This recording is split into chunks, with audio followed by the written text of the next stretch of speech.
आज जो हमारे गेस्ट हैं यहाँ पर अभी पीछे बैक स्टेज पर, उन्होंने अपनी एक बहुत बड़ी कंपनी खड़ी करी है बहुत कम टाइम के अंदर अंदर। आई एम 100% श्योर आप सबने उनकी कंपनी का नाम सुना होगा। उनकी कंपनी का नाम है Rapido. Please give an energetic and warm welcome to the founder of Rapido, mister Pawan.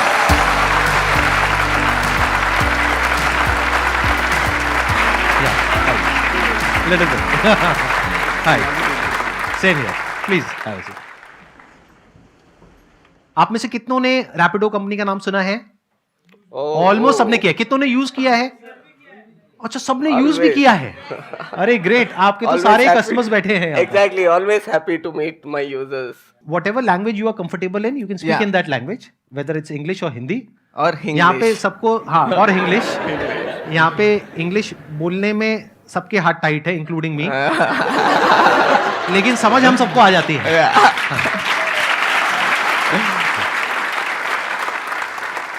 Can you just explain कि ये आइडिया कहाँ से आया आपके पास में? आप आइडिया देखोगे ना रैपिडो का और सीधा सीधा बात करेंगे तो ये आइडिया इतना नया नहीं है। कोई और 4 व्हीलर पे कर रहा है, 2 पहिए निकाल दो, हमारा आइडिया है। Right. In a way that is the truth. पर इस आइडिया को करने में देयर वर नो रेगुलेशंस, मतलब वो रूल्स नहीं थे। और ऑब्वियसली इंडिया में अगर एक लड़का और एक लड़की एक ही बाइक में जा रहे हैं, there is a cultural stigma. हम लोग बाइक्स पे चलते हुए बचपन से देख रहे थे, पर एक अजनबी को पिकअप करना फिर भी मुश्किल है।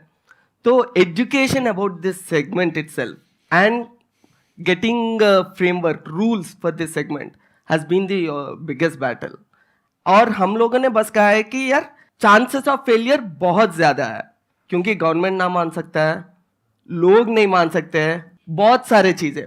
पर अगर हम लोग ये कर पाए, इट विल बी हिस्ट्री वर्दी।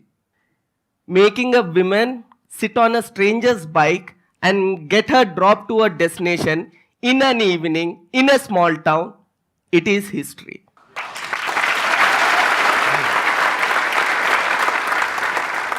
सबसे बड़ा चैलेंज मुझे ये नजर आ रहा है कि जब आपने शुरू किया उस टाइम पे कोई प्रॉपर गवर्नमेंट की रेगुलेशंस नहीं थी। इन द सेंस ऐसा नहीं था कि 2 व्हीलर के पीछे ये येलो कलर की नंबर प्लेट लगी हुई है जैसा टैक्सीज के अंदर होता है ना, और क्लियर डिमार्केशन हो कि ये कॉमर्शियल यूज के लिए है, ये पर्सनल यूज के लिए है। तो आपने इस चैलेंज को कैसे मीट आउट किया जब कोई गवर्नमेंट रेगुलेशंस थी ही नहीं? तो क्या आपने पर्सनल व्हीकल से ही शुरू कर दिया या गवर्नमेंट से अप्रूवल लिया? कैसे इस चैलेंज को कैसे ओवरकम किया? तो ये चीज है कि यार प्रोविजन है, हम लोग पूरा लॉ पढ़ेंगे, बिजनेस करने के लिए हर एक प्रोविजन है, और उसी तरह बाइक को टैक्सी में कन्वर्ट करने का प्रोविजन है।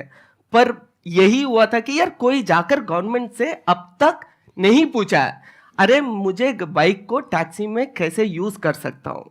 लॉ में प्रोविजन है पर पूछने वाला नहीं था। और हमारे पूछने के बाद आज के टाइम पे more than 10 states have recognized bike taxi, more than 6 states have legalized bike taxi in their states, and now अब यहाँ तक चला गया है कि यार लोग, even governments are pitching this as a job creation proposal in their manifesto. अच्छा, अरे ग्रेट। देखो यहाँ पर एक बहुत बड़ी चीज है हम सबके लिए सीखने वाली, कि बहुत बार क्या होता है कि जैसे ही कोई आइडिया आता है हमारे माइंड में बिजनेस से रिलेटेड या कोई भी स्टार्टअप से रिलेटेड, तो सबसे पहला थॉट क्या आता है कि ये तो हो ही नहीं सकता। क्यों? क्योंकि आज से पहले हुआ ही नहीं है, तो ये करना बहुत मुश्किल है। हो सकता है वो इतना मुश्किल ना हो। इन्होंने देखा जाए तो कुछ बहुत ज्यादा नहीं किया, इन्होंने सिर्फ अप्रोच किया, तो कोई बहुत मुश्किल नहीं है। इट्स एज गुड एज कि आप 10 जगह पे गए इंटरव्यू देने के लिए और 10 में से 9 ने ना बोल दिया, 1 ने हाँ बोल दिया। कि आप अलग अलग स्टेट गवर्नमेंट्स के पास में गए, आपने अप्रोच किया और किसी एक ने हाँ बोल दिया। जैसे ही हाँ बोला, इनका काम शुरू उस स्टेट से। तो फंडिंग आपने क्या शुरू में बूटस्ट्रैप से शुरू किया था या शुरू में डे 1 से आपने फंडिंग उठा ली थी? कैसे किया था? नहीं, यहाँ इस आइडिया को शुरू करने में एक और बड़ा सा ऑब्स्टिकल है फंडिंग। क्योंकि जैसे कि मैं बात कर रहा था, उस टाइम पे ऑलरेडी 2 ऐसे कंपनी है, बड़े कंपनी है, जो ऑलरेडी बहुत बड़ा फंडिंग उठा चुके हैं। उनके पास ऑलरेडी $1 बिलियन है। और ये आइडिया भी ऐसा है कि यार वो 4 व्हीलर के लिए, 4 व्हीलर के लिए कर सकता है, 2 व्हीलर के भी कर सकता है। बिल्कुल। और लोग, हम फॉर द फर्स्ट 2-3 years जब हम लोग शुरू किए थे सब लोग यही बोल रहे थे यार उससे टक्कर कैसे लोगे, पर हमें पता था कि यार अगर मैं इस प्रॉब्लम स्टेटमेंट को फोकस करूं और सिर्फ इसी पे ध्यान दूं तो मैं पक्का उनसे बेहतर कर सकता हूं। और वो मकसद नॉट जस्ट मी, मेरे पूरे टीम को भी बस यही बताया था कि यार वो लोग कर रहे हैं और करेंगे भी, और उसके पास पैसे भी है। हमारे पास ना पैसे है, ना रिसोर्सेस है, ना ब्रांड है, तो हम लोग जो भी कर रहे हैं उससे 5 गुना एफिशिएंट होना है, क्योंकि हमारे पास इतने पैसे नहीं है। और अगर कस्टमर और ड्राइवर, हम अपने ड्राइवर्स को कैप्टन्स करके बुलाते हैं, कस्टमर और कैप्टन अगर सोचे यार मुझे रैपिडो क्यों डाउनलोड करना है, उसके पास सीधा सीधा आंसर होना है। तो वो सॉल्यूशन, वो वैल्यू क्या है, चलो फिगर आउट करता है। तो ऐसे सोचते सोचते हम लोगों ने बहुत सारा नए चीजें करने के लिए मिला है। जैसे कि 2015 में जब हम लोग शुरू किए थे, ये यूपीआई के पहले था, पर हम लोगों ने सोचा है कि यार बाइक टैक्सी कोई भी ज्वाइन कर सकता है, और हम लोग बोलते हैं कि यार be your own boss by joining in Rapido. वैसे ही बाकी कंपनीज भी बोल रहे थे अपना खुद का मालिक बनो, ड्राइव करो, टैक्सी ड्राइव करो, खुद का मालिक बनो। हम लोग भी बोलते थे कि यार रैपिडो ड्राइवर बनो, खुद का मालिक बनो। पर मालिक का क्या मतलब होता है? मालिक का ये मतलब होता है कि यार अपना आप कुछ कमा रहे हो, वो आपका पैसा है। बाकी कंपनीज में हम लोगों ने देखा है वहां पे वीकली सेटलमेंट होता है, मंथली सेटलमेंट होता है। मतलब जो भी पैसे कमा रहे हो आपको 1 हफ्ते के बाद मिलता है या 1 महीने के बाद मिलता है। तो वो तनख्वाह की तरह है, बी योर ओन बॉस, खुद का मालिक कहाँ पे है? तो उस टाइम पे हम लोगों ने एक instant payment product, which means जो भी कमा रहे हो वो डायरेक्टली आपके बैंक में जाएगा। ये यूपीआई के पहले। यूपीआई के बाद तो वो कैसे किया आपने? हम लोगों ने एक बैंक के साथ बहुत परस्यूएट करके, बहुत इंसिस्ट करके, we were the first guys to work with Yes Bank and come up with instant payments product. उन लोगों ने हमारे लिए एक कस्टमाइज सॉल्यूशन क्रिएट किया हुआ है। उसमें पूरी पेमेंट उसके पास चली गई। मानो मैं हूं वो कैप्टन आपका, और पूरी पेमेंट मेरे पास में आ गई। उसमें फिर आपको क्या बेनिफिट हुआ? दी कैप्टन्स दे पे अस कमीशन फ्रॉम देयर मनी। अच्छा, and what is that commission percentage? It's 15% around. Bike है या जो स्कूटर है वो भी कैप्टन का है? कैप्टन का ही है। So one of my other visions, मेरा एक और सपना था कि यार रैपिडो के through I want to create employment at a mass scale. And अगर एक स्टूडेंट को 2 क्लासों के बीच 1 घंटा भी मिले, मेरा मकसद ये है कि यार वो बंदा आए, रैपिडो पे काम करो, पैसे कमाओ, सैटरडे मूवी देखो, या जो करना है करो, पर अपनी कमाई खुद करो। I must say it's a great idea, लेकिन यहाँ पर मुझे एक बहुत बड़ा चैलेंज नजर आ रहा है। For example, I am the kind of a guy, मान लेते हैं, just as an example, not I am, but मान लेते हैं कि मेरी इंटेंशन ठीक नहीं है। मेरा है कि आपके प्लेटफॉर्म को, आपके ब्रांड को यूज करके अपना कुछ ऐसा करना है विच इज इलीगल, और मैं आपके पास आता हूं, और जो भी आपका वेरिफिकेशन का क्राइटेरिया है, आपका होगा कि ये इस तरीके से आप वेरीफाई करते होंगे, वट एवर इट इज, उन सारे क्राइटेरियाज पे मैं पास हो जाता हूं, और मेरे को आपका प्लेटफॉर्म मिल जाता है, यानी आपका ब्रांड नेम मिल जाता है। तो अब जो पैसेंजर है उसकी सेफ्टी को आप कैसे इंश्योर करोगे? Like you said, we have a strict verification process and we have a background verification process. Document verification एक होता है, बैकग्राउंड वेरिफिकेशन एक होता है, उसके बाद एक ट्रेनिंग कोर्स होता है।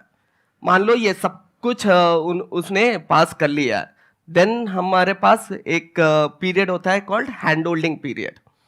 उसमें right from the way driver कैसे चला रहा है, अगर स्पीड चला रहा है, 60 के ऊपर जा रहा है पता चलता है, स्टीप टर्न ले रहा है पता चलता है, रूड बिहेवियर एंड एवरीथिंग पता चलता है। अगर कुछ फीडबैक सब्जेक्टिव हो जो हमें मोबाइल से या ऐप से नहीं मिलता है, हम लोग यूजर से लेते हैं। यूजर को हम लोग सब कुछ पूछते हैं, is your captain behaving in a proper manner, did you feel any uncomfort, ये सारे चीजें रेटिंग्स हम लोग every ride we track, and we have the best quality team whose only job is to make sure this platform is safe. एक बार ना यहाँ पे प्रैक्टिकली आई थिंक वोटिंग ही कर लेते हैं, क्योंकि अभी बहुत सारे लोगों ने कहा था इस सेशन के शुरू में कि आपने कभी ना कभी रैपिडो की सर्विस यूज करी है। कितने लोग हैं जिन्होंने रैपिडो को कभी ना कभी यूज किया है?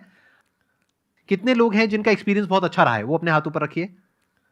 ऑलमोस्ट सबका। दैट्स अ बिग अचीवमेंट जी। So big round of applause.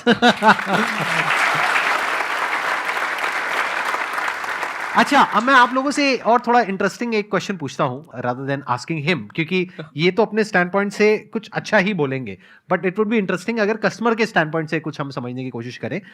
अभी जिन्होंने अपने हाथ ऊपर करे थे, यानी कि जिन्होंने कभी ना कभी यूज किया है रैपिडो की सर्विस, उसमें से बहुत सारे लोग ऐसे भी होंगे जिन्होंने रैपिडो के अलावा और भी टू व्हीलर के जो और सर्विसेज हैं उसको यूज किया है। हाथ ऊपर करिए, ऐसे कितने लोग हैं? तो आप कुछ बताना चाहेंगे बिना नाम लिए कि जो आपने एक्सपीरियंस किया इनकी जो भी राइड है उसमें और जो किसी और कॉम्पिटिटर की है उसमें? अभी 2-3 दिन पहले की बात है, I was in Delhi, I was booking from Rapido as well as from other also. So what happened, I got a call from that other app that amount कम है तो मैं नहीं आ पाऊँगा. I booked approximately 6 to 7 rides, all the rides cancelled. And when I booked from Rapido, just a single ride, it was confirmed. And I was getting late to office and I was like, मैं क्या करूँ? Then I just downloaded Rapido once again. I booked from Rapido and I was very happy. अभी तक आपने it's a positive feedback. ये I'm sure this is going to be a useful feedback for you. Right? Testimonial directly coming from like say your real customer. Thanks a lot. तो मैं यहाँ पे एक और चीज समझना चाहूंगा, क्या आपने फिर दोबारा से भी यूज किया रैपिडो को या एक ही बार यूज किया? कितनी बार यूज कर चुके हैं अभी तक Now आप? I use only Rapido. अच्छा, you must have used Thank it you, a lot of thank you. times. Yes, और आपका एक्सपीरियंस आज तक जितनी भी बार आपने यूज किया है अच्छा रहा है? it was best. Honestly speaking, it was the best. और आप इनके साथ मिले हुए नहीं हैं? No, क्योंकि ये हमको पता है क्योंकि ये अकेले आए हैं। इनको पिक करने भी हमारे ड्राइवर गए थे इनको यहाँ पर पिक करने के लिए। अच्छा, मेरे क्वेश्चन है आपसे, आप जब यहाँ पर आए इस सेशन के लिए, जस्ट किडिंग, आप रैपिडो से क्यों नहीं? अच्छा, मैं एक्चुअली मोनिका जी को बता रहा था कि यार आप लोकेशन भेज दो, मैं आ जाऊंगा and I usually travel on Rapido. अच्छा, देखो, ऐसा नहीं है कि यार हम लोग सब कुछ सही कर रहे हैं, बहुत सारे जगह है जहाँ पे हमको इम्प्रूव करना होता है. तो जब भी मैं रैपिडो कैप्टन के साथ ट्रैवल करता हूँ, मैं नॉर्मल यूजर की तरह बात करता हूँ. राइट. अगर वो गाली दे रैपिडो को, मैं भी उसको 2 और गाली ऐड करके रैपिडो के अगेंस्ट बोल देता हूँ. अरे हाँ यार, रैपिडो ऐसा कंपनी है, वैसा कंपनी है. क्या होता है, वो बंदा सच में ओपन होना शुरू करता है and I get to know a lot of feedback from these captains on my rides. आप करते रहते हैं ऐसी राइड्स? मतलब मैं अलग-अलग सिर्फ रैपिडो यूज करता हूँ. अगर सच में बोलूं तो अगर रैपिडो का सबसे लॉयल कस्टमर मैं रहूंगा. अच्छा.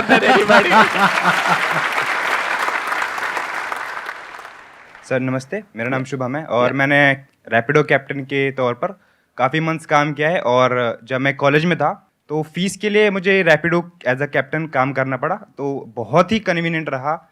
मेरी 3000 फीस जाती थी मंथ की और मैं बहुत इजीली उसको अफोर्ड कर पाता था क्योंकि मैं काम कर रहा था. आप महीने का कितना अर्न कर लेते थे वहां से? सर मैं पार्ट टाइम करता था ऑब्वियसली. हाँ, पार्ट टाइम करते थे. कितना अर्न 5 करते to थे? 10 करता था मैं पहले, तो मुझे 400-500 हो जाते थे दिन के? हाँ. Which is very good. अगर मैं अपने ऊपर भी रख करके देखूं, there was a point in time in my life कि जब मेरे पास में ऐसा कोई ऑप्शन नहीं था कि 18-19 साल की एज में अगर लाइसेंस तो है और एक टू व्हीलर भी है, बट पार्ट टाइम अगर 400-500 रुपए मिलता है तो नॉट बैड ना. तो ये एक अच्छा पॉइंट है. I think this is a very big अगर पॉइंट. ये वेस्टर्न कंट्रीज देख रहे हैं, यूएस और कोरिया ऐसे कंट्रीज, वहाँ पे 16-17 साल से यूथ हमारे लोग डायरेक्टली पार्ट टाइम जॉब्स करना शुरू कर सभी देते करते हैं. हाँ, राइट. पेट्रोल बंक में या कन्वीनियंस स्टोर पे, किराया कहीं पे भी. पर हमने देखा है कि यार इंडिया में पार्ट टाइम अपॉर्चुनिटीज बहुत कम है. राइट. जो बोले कि यार मैं सिर्फ 2-3 घंटा करता हूँ, मैं सिर्फ वीकेंड्स पे शाम को करता हूँ. अगर वो अपॉर्चुनिटीज है भी है, वहाँ पे कमाई थोड़ा कम है और बहुत कम है इंडिया में. तो इसलिए हम लोगों ने ये मकसद रखा है कि यार क्यों ना हम लोग रैपिडो के थ्रू ये पार्ट टाइम वाला कल्चर इंडिया को इंट्रोड्यूस करें. विच इज़ वाई जो इसके साथ चैलेंजेस आते हैं, जैसे कि आपने बताया चैलेंजेस आते हैं, बहुत सारे लोग नए लोग आ रहे हैं और बहुत सारे लोग निकल रहे हैं. तो हमको क्वालिटी हमेशा रखना चाहिए, टॉप नॉच रखना चाहिए. ये इजी काम नहीं है, ये बहुत मुश्किल है, पर हम लोग ऐसे ही ये प्रॉब्लम को सॉल्व करना चाहते हैं. This is again a very big quality of an entrepreneur. ध्यान से समझना. देखो क्या होता है, हमेशा एज एन एंटरप्रेन्योर आपके पास में एक आसान रास्ता होगा, एक मुश्किल रास्ता होगा. आसान रास्ते पे क्या होता है, चल करके आप कहोगे हाँ ये फटाफट से हो जाएगा, चलो यही कर लेते हैं, बट वो लॉन्ग टर्म में जाकर के मुश्किल हो जाएगा, क्योंकि जो आसान होगा वो तो आपका कॉम्पिटिटर भी कर लेगा, कोई भी कर लेगा, बट जो मुश्किल रास्ता होता है उस पर कॉम्पिटिटर जल्दी से नहीं चलेगा। और अगर आप चल करके कुछ बिल्ड कर दोगे तो वो रास्ता इतना लंबा होता है कुछ क्रिएट करने का, कुछ बिल्ड करने का, कि कॉम्पिटिटर्स उसको नहीं चुनते हैं। तो ये एक डिफरेंशिएशन क्रिएट हो जाता है आपके बीच में और बाकी कॉम्पिटिटर्स के बीच में। छोटे छोटे से डिफरेंसेस होते हैं जिसकी वजह से बहुत बड़ा डिफरेंस आ जाता है लॉन्ग टर्म में, अगर क्यूमुलेटिव बेसिस पे देखा जाए। लेकिन मेरे को एक बात समझ नहीं आई, आपने कहा कि आप दिन का 400-500 रुपए कमाते थे, क्योंकि अगर एक राइड पे आपको 30 रुपए मिल रहा है, 30 में से 5 रुपए इनको मिला, 25 रुपए, तो इसका मतलब आप पार्ट टाइम बेसिस पे कर रहे हो। तो कितनी राइड्स कर लेते थे आप? सर मैं डेली अराउंड 7 to 8 राइड्स मेरी हो जाती थी 5 घंटे के अंदर अंदर। और एवरेज अमाउंट कितना होता था एक राइड का? सर वो तो डिफरेंट रहता है। अगर हमें 1 किलोमीटर जाना है तो ऑब्वियसली कम अमाउंट है। हाँ। अगर 10 to 15 किलोमीटर जाना है तो उसका 150 रुपीज के अराउंड मिल जाता था। अच्छा, तो एवरेज मान लेते हैं 60 रुपए के आसपास, हाँ है ना? और 10 राइड अगर आपने करी तो 400-500-600, हाँ ठीक है, हाँ। कैलकुलेशन ठीक है सर। एक आपने बहुत सही गेस किया है। हमारा एवरेज टिकट साइज है 60-65। इससे प्रूव हो जाता है कि चोट सिर्फ मेरे हाथ पे लगी है।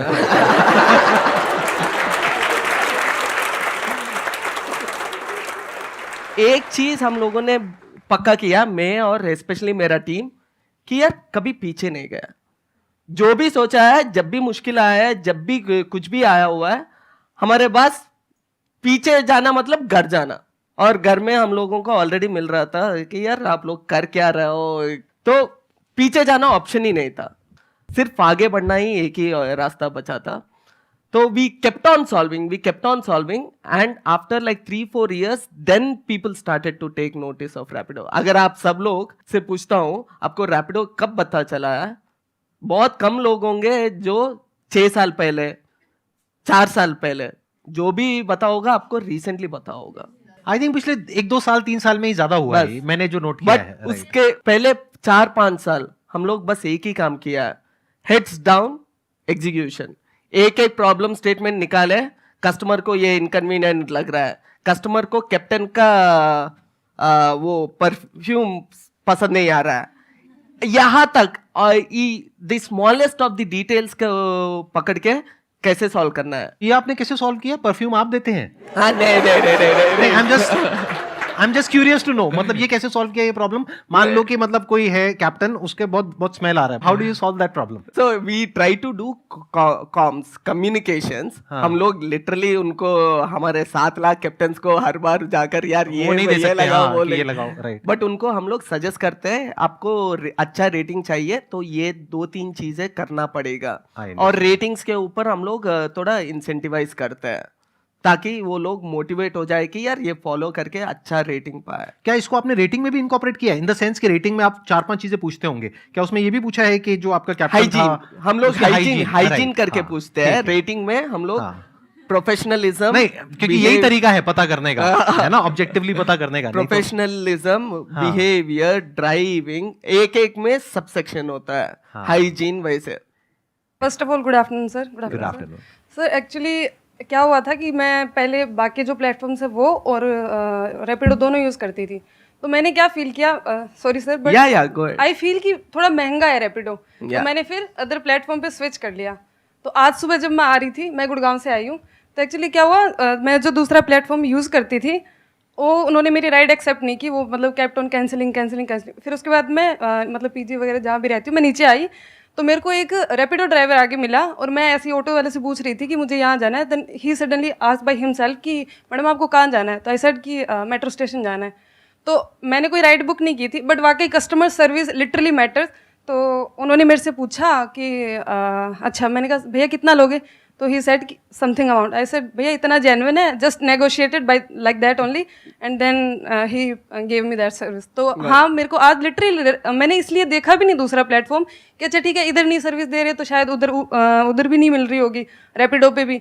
बट वाकई जब मेरे को ड्राइवर मिला ऑन द रोड, तो आई रियलाइज कि हाँ, मुझे दूसरा चेक करना चाहिए था, अगर वहाँ कोई सर्विस नहीं मिल रही है तो यहाँ अवेलेबल होगी।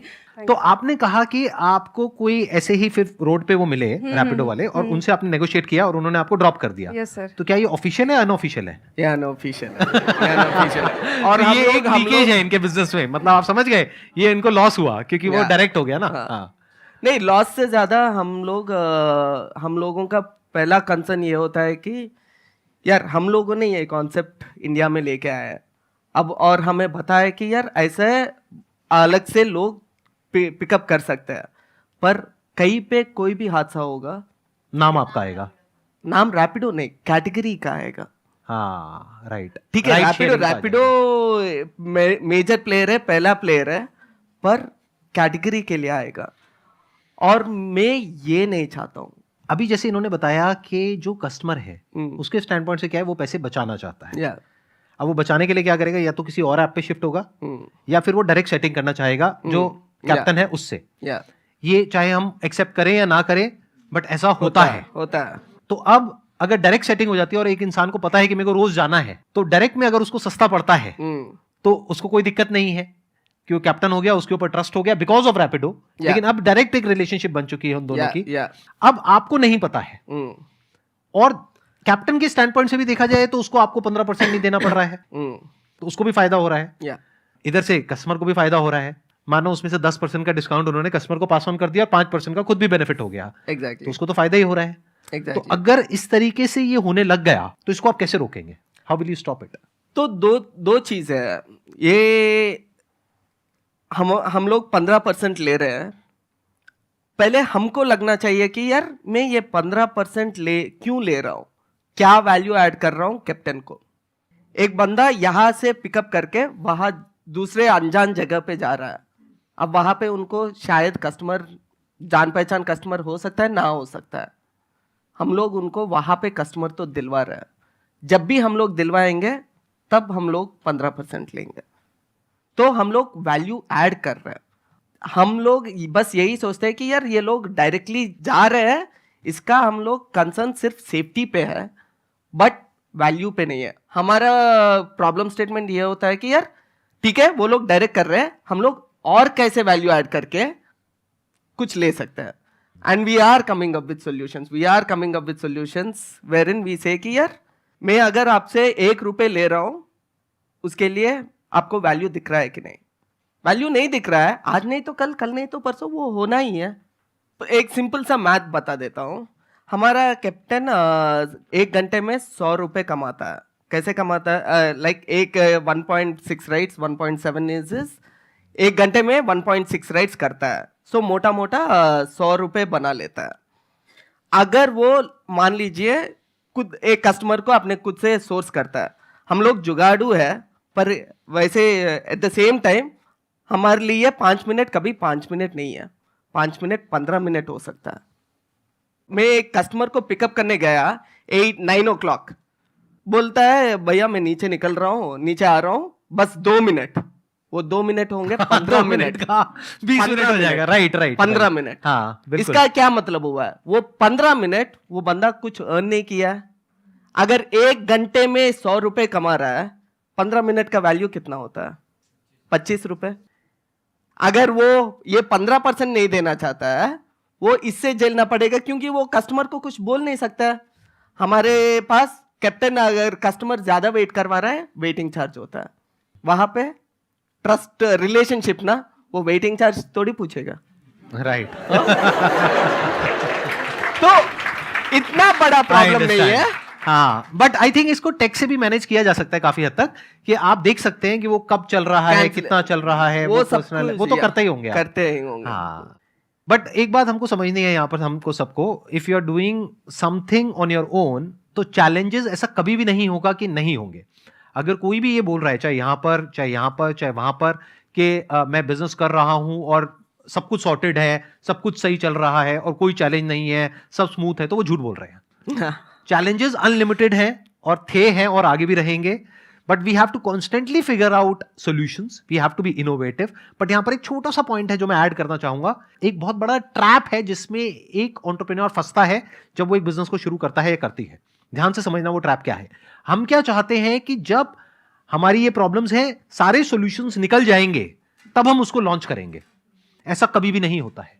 तो आपको क्या करना है, पहले सबसे बड़ी प्रॉब्लम देखनी है क्या है जो आप अपने प्रोडक्ट या सर्विस के थ्रू सॉल्व कर रहे हो, उसके साथ में अपने प्रोडक्ट को लॉन्च करो।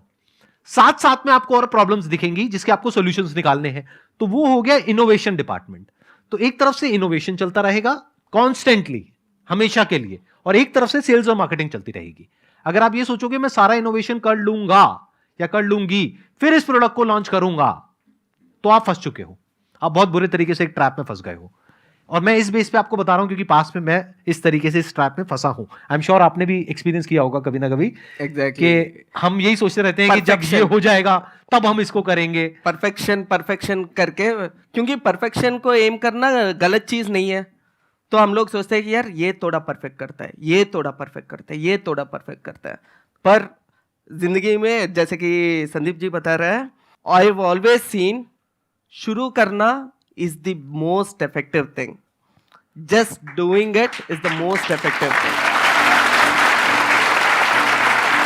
Thank you so much sir यहाँ पर आने के लिए। It was pleasure meeting you, pleasure talking It to was you. really pleasure meeting you. I just want to thank you. मैं हमेशा ये सोचता था कि दुनिया में सबसे बड़ा इम्पैक्ट ये होता है जब आप एक बंदे को दूसरे बंदे को इंस्पायर कर रहे हो, क्योंकि वो बंदा जब इंस्पायर होगा वो कुछ भी बन सकता है। एक एजुकेटर बन सकता है, एक बिग एंटरप्रेन्योर बन सकता है, या एक लीडर बन सकता है। और आप वो काम दिन ब दिन ऑलमोस्ट हफ्ते हफ्ते वाया योर वीडियोस आप लोग कर रहे हो। I am really inspired. Thank you so much जी, thank you so much, thank you.